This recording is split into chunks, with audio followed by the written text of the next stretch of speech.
आज बसंत पंचमी है। हवा में एक अजीब सी मादकता घुली है, जैसे आम्र मंजरी की खुशबू सारे गांव को अपने आगोश में ले रही हो। रामा आज पीले रंग की साड़ी में थी। उसकी आंखों में चमक थी, ऐसी चमक जो सिर्फ प्रेम में ही होती है। हम बरसों से एक दूसरे को जानते हैं। बचपन की शरारतों से लेकर जवानी की दहलीज तक हर मोड़ पर हम साथ रहे हैं। और अब ये एहसास और भी गहरा हो गया है। हम एक दूसरे के बिना अधूरे हैं।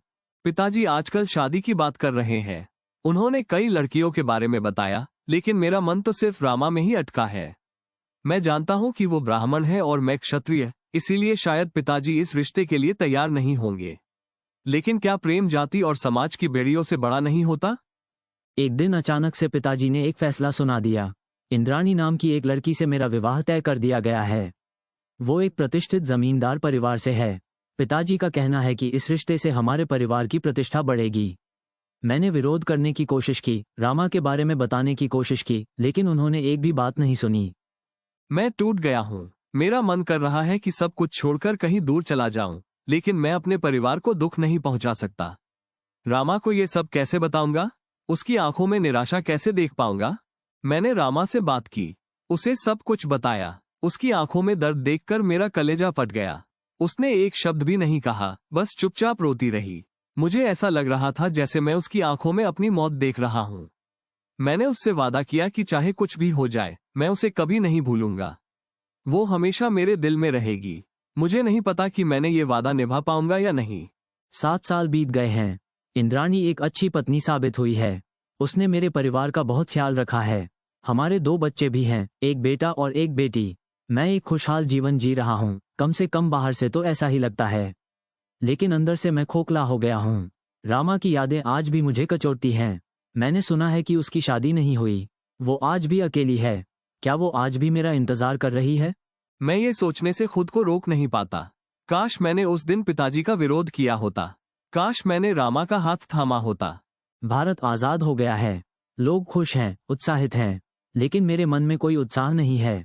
आज़ादी का क्या मतलब है अगर मैं खुद ही अपनी भावनाओं का गुलाम हूँ? आज इंद्राणी ने मुझसे एक बात कही।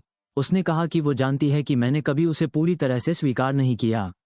उसने कहा कि वो जानती है कि मेरे दिल में किसी और का वास है। मैं हैरान रह गया। मैंने उससे पूछा कि उसने ये बात मुझसे पहले क्यों नहीं कही। उसने जवाब दिया कि उसे डर था कि मैं उसे छोड़ दूंगा। इंद्राणी एक महान महिला है। मैंने उसके साथ बहुत अन्याय किया है। एक दिन मैं रामा से मिला। सालों बाद वो एक मंदिर में मिली, बिल्कुल वैसी ही जैसे मैंने उसे आखिरी बार देखा था। उसकी आंखों में वही चमक थी, वही दर्द था। हमने बहुत देर तक बातें की। हमने अपने अतीत को याद किया, अपनी गलतियों को स्वीकार किया। हमने एक दूसरे को माफ कर दिया। रामा ने मुझे बताया कि उसने कभी शादी नहीं की। उसने कहा कि वो हमेशा मेरा इंतजार करती रही। मेरा दिल भर आया। मैंने उससे पूछा कि क्या अब भी कोई उम्मीद है। उसने जवाब दिया, उम्मीद तो हमेशा रहती है इंदर। मैंने इंद्राणी से बात की। मैंने उसे सब कुछ सच बता दिया। मैंने उसे बताया कि मैं रामा से प्यार करता हूं और हमेशा करता रहूंगा। इंद्राणी ने मेरी बात सुनी और फिर कहा, मैं तुम्हें रामा के पास जाने से नहीं रोकूंगी इंदर। तुम दोनों अपनी जिंदगी जियो, लेकिन मेरी एक शर्त है। मैंने पूछा, क्या शर्त है? उसने कहा, तुम्हें अपने बच्चों का ख्याल रखना होगा। तुम्हें उन्हें कभी नहीं भूलना होगा। मैंने वादा किया कि मैं हमेशा अपने बच्चों का ख्याल रखूंगा। मैं रामा के साथ एक नई जिंदगी शुरू कर रहा हूँ। मैं जानता हूँ कि यह आसान नहीं होगा। समाज हमें स्वीकार नहीं करेगा। लोग हमें चरित्रहीन कहेंगे, लेकिन मुझे परवाह नहीं है। मैं रामा के साथ हूँ और यही मेरे लिए सब कुछ है। मैं जानता हूँ कि मैंने बहुत गलतियाँ की है। मैंने बहुत लोगों को दुख पहुँचाया है, लेकिन अब मैं अपनी गलतियों को सुधारना चाहता हूँ। मैं एक बेहतर इंसान बनना चाहता हूँ। मैं रामा के साथ अपनी बाकी जिंदगी शांति और खुशी से बिताना चाहता हूँ। यही मेरी आज़ादी है। यही मेरा प्रायश्चित है। अंतिम नोट, ये डायरी के पन्ने इंदर की कहानी बयां करते हैं। ये कहानी प्रेम, त्याग और समाज के बंधनों की कहानी है। ये कहानी बताती है कि कैसे एक व्यक्ति अपनी गलतियों से सीखकर एक नई जिंदगी शुरू कर सकता है। इंदर को शायद समाज चरित्रहीन कहेगा, लेकिन क्या उसका प्रेम और पश्चाताप उसे मुक्ति दिला पाएगा? ये सवाल हमेशा पाठकों के मन में गूंजता रहेगा।